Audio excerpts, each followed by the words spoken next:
আসসালামু আলাইকুম। আমি শেখ নুরুদ্দিন আবির, রাকসু নির্বাচনে বাংলাদেশ জাতীয়তাবাদী ছাত্রদল মনোনীত ভিপি প্রার্থী।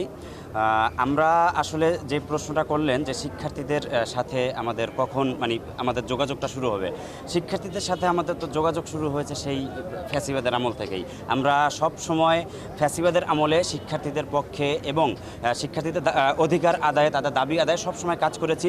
যার কারণে আমরা সব সময় কিন্তু আপনারা জানেন আমাদের ছাত্রদলের বিগত কমিটিতে যারা ছিল প্রত্যেকেই আমরা ছাত্রলীগের দ্বারা নির্যাতিত, ছাত্রলীগের দ্বারা নিপীড়িত।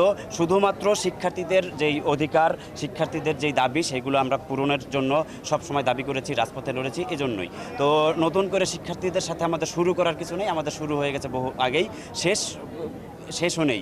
তবে রাকসু নির্বাচনের মাধ্যমে আপাতত একটা হবে ইনশাল্লাহ। আমরা পূর্ণ প্যানেলে আমাদের শিক্ষার্থীদের সাথে আমাদের যেই ইন্টারাকশন, আমরা আশাবাদী বাংলাদেশ জাতীয়তাবাদী ছাত্রদল সাধারণ শিক্ষার্থীদের ভোটে আমরা বিজয় লাভ করব। সাধারণ শিক্ষার্থীরা অবশ্যই শুধু 5 আগস্ট পরবর্তী আমাদের বিপ্লবীদের খুঁজবে না, আমরা যারা 5 আগস্ট পূর্ববর্তী বিপ্লবী ছিলাম আমাদের বিবেচনায় রেখে অবশ্যই ছাত্রদলকে বিজয়ী ঘোষণা করবে।